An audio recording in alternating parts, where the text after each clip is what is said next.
Hey, welcome to this two-part alpha design marker review. In the first part I'm covering the basics of the alpha markers, and in the second part I'm showing you some special techniques. In this review I'm using the StyleFile marker pad, a 36 alpha design marker set and a acrylic block that you can find in most craft stores. The alpha markers come in 144 colors and you can buy them separately or in 7 different sets. And when you buy one of these sets, the marker comes in a case so you can easily bring them with you at all time. At the top of the set you will find all of the colors, which makes it easy to organize. The case lid has a magnetic front and can be folded 45 degrees to the back. This means that you can place the case on a 45-degree angle, which makes it easy to pick colors from when you're working.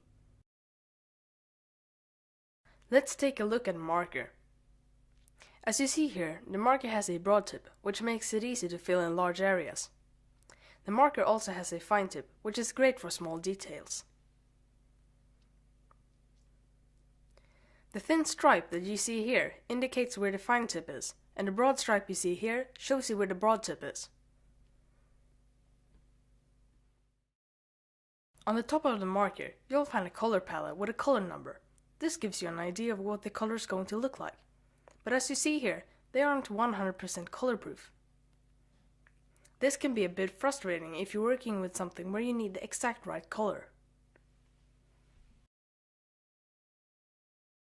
Therefore, I made these color charts, which you fill in yourself, and therefore get a color chart that's 100% color-proof.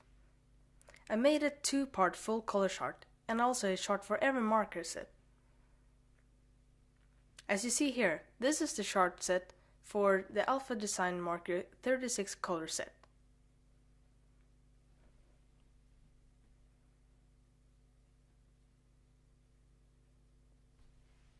You can download these charts from the typeandapply.com website.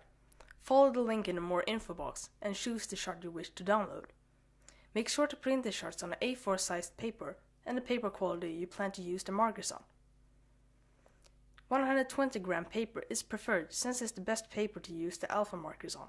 Now it's time to use the markers. Take out the paper you wish to use. I'm using the StyleFile marker pad, which is a 120 gram paper. Remember that the markers can bleed through the paper, and therefore always put a couple of regular sheets of paper in between the pages.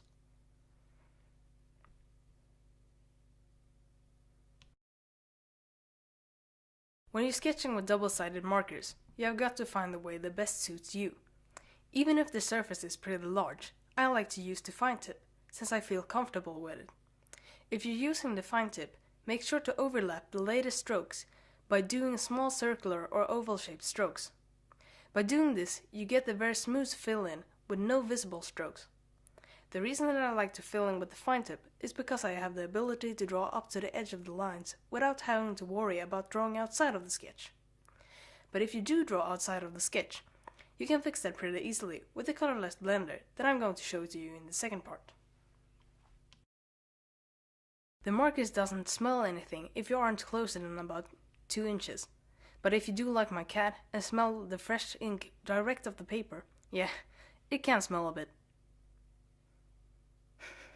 Let's see that in rewind.